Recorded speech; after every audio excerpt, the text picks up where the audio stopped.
Kaya na po, ilang araw din pinag-usapan, mag-iisang linggo yata 'tong, si Franco Mabanta.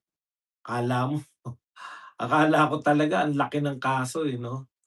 'Yan po yung sinasabi natin na prioritization, eh. Masyado pong abalang-abala tayo, sa pagdiskusyon ng kaso ni Mabanta hanggang sa pambansang, pinagtalunan pa po kung siya ba ay DDS o maka-Marcos. Tapos mababalitaan mo, laya na dahil sa piyansa at ang piyansa ay, nagkakahalaga lamang na ₱120,000, 'no? So, hindi ko po alam kung palibhasa hindi tayo abogado, hindi ko po alam kung ano yung mararamdaman ko, kung maiinis ba ako o ano. Ang tindi po talaga ng ano 'no, nung prioritization pati po ng pagbabalita ng mga media natin 'no. Grabe akala mo yung, nagawang krimen 'no.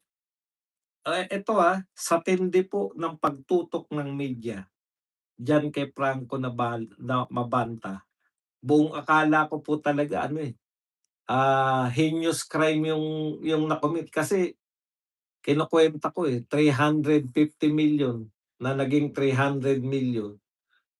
Yung, plunder 50 million lang, 50 million pataas plunder na. Heinous crime na, wala ng ano. Kaya ang pinagpapalagay ko tsaka sa tindi po ng tutok na halos lahat po ng video na ilabas na, picture, kung kanino mas malapit 'no, ginawa talagang ang media po natin sa totoo, ginagawa tayong mga bugok nitong media natin. Wala man lang nagpaliwanag sa atin ni isa sa lahat po ng nagbalita po niyan. Wala man lang nakapagsabi na yan naman pala ay simpleng kaso lang at puwedeng magpiyansa, anak ng tinapay. Samantalang hindi tinututukan ng media, ito pong mas malaking kaso na isinampa rito kala Martin Romualdez at saka kay Saldico ng ombudsman, 'no? Na ito po, 'pag natuloy 'tong kaso na 'to, heinous crime 'to, non-bailable, nakatutok. Nakita niyo po yung pagbibigay ng importansya? Nakatutok tayo lahat dito kay buong promise po, hindi ko po alam na hindi bailable pala 'yan. Buong akala ko po talagang isa 'yan sa pinakamatinding krimen, eh. Grabe po yung ilang araw na tinutukan niya ng media natin na akala mo ito na ang pinakamalaking krimen na naganap sa Pilipinas, eh.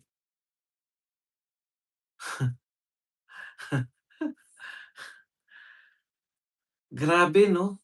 Mailayo lang dito sa tunay na krimen na involving trillions of pesos. Mailayo lang po yung mga tao na mayroong mga magnanakaw na nariyan pa rin. May kaso na pero ayaw pag-usapan ng media. Tignan niyo po, i-search niyo ngayon kung sino po nagsalita. Sino po sa mga mainstream media lamang ang nagsalita tungkol po sa pagtukoy ng ombudsman kay Martin Romualdez at tsaka dito kay, Saldico bilang mga mastermind. Hindi po nila binalita 'yan, nakatutok po sila sa napakalaking balita na extortion di umano. Yung pala bailable, anak ng tinapay. Etong mga non-bailable, hindi po tinututukan ng media. Walang nag-i-interview sa mga abogado ni Martin, walang nag-i-interview sa ombudsman. Parang pinatatahimik, tahimik lang lahat, parang walang nagaganap. Eto po yung malaking kaso, eh. Tapos bakit wala pa ring warrant of arrest kay Martin Romualdez? Nasaan na ba si Martin muna? Hindi na natin nakikita. Patatahimikin niyo na lang yang issue na yan? dahil merong away si Marcoleta tsaka si Ping Lacson, merong impeachment trial, wala na pong ano, wala na magpa-follow up sa mga taga-media at sa ombudsman, hindi ba kayo magpapa-interview? Kung kailan mahuhuli si Martin, nasaan? Saan na nga po ba pala si Martin? Grabe po yung inaksaya nating panahon diyan, nakikipagbabag pa tayo na dito sa numero unong papansin at pambansang kahihiyan ng Pilipinas na si Antikler. Oh, nagbababad tayo na pinag-uusapan, una sinabi niya hindi yan kaibigan ni BBM, tapos dating tauhan na ni BBM. Yung pala fianceable, laya na, tapos na ang drama ni Mabanta. Ang daming mga pinag-usapan, may mga pekeng pera, bakit anak ng pupa, ginawang pambansang libangan, eh. Yung kasabay niyang balita nung araw din na yun, wala po nakaisip.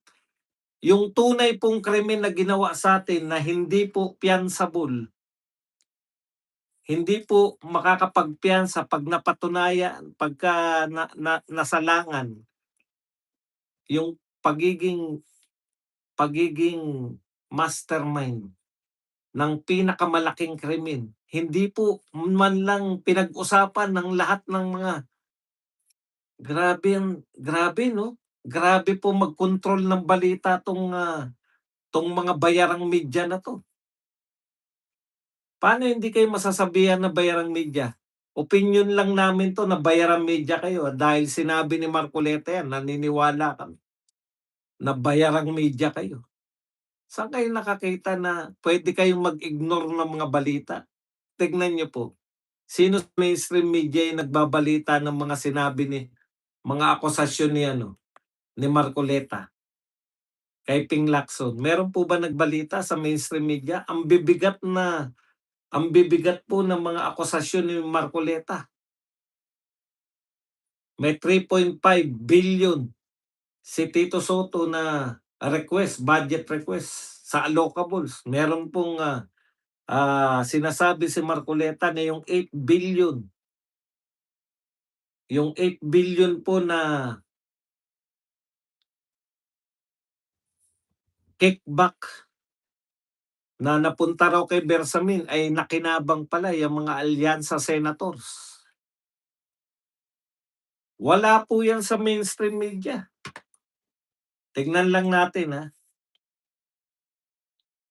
Das mainstream media.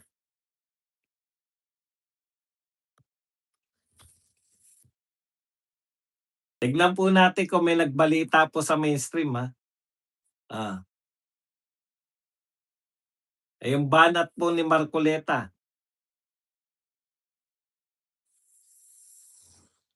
Isplay o wala po. Marso 2026 pa 'to. Oh, Mayo 26, isa lang yung nakalagay rito, Inquirer.net, pero hindi po yung lumabas dun sa ano, ang haba po nun, eh. Wala po nagbalita sa mainstream media tungkol po dun sa programa na, Saganang Mamamayan. Grabe po sila kumontrol ng ano, buti po talaga naka-dislike na and buy.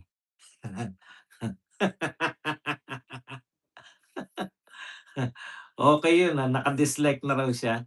Teka muna, hahabulin kita ng ano, dislike pala gusto mo, pinagmalaki mo pa. Naka-blue pa naman. Okey. Alam niyo po, eto talaga makikita po natin na mga walang katuturang balita. Tignan niyo po 'yan, pagkatapos pong pagkaabalahan, wala naman po palang significance 'yan. Si Caitlyn pala.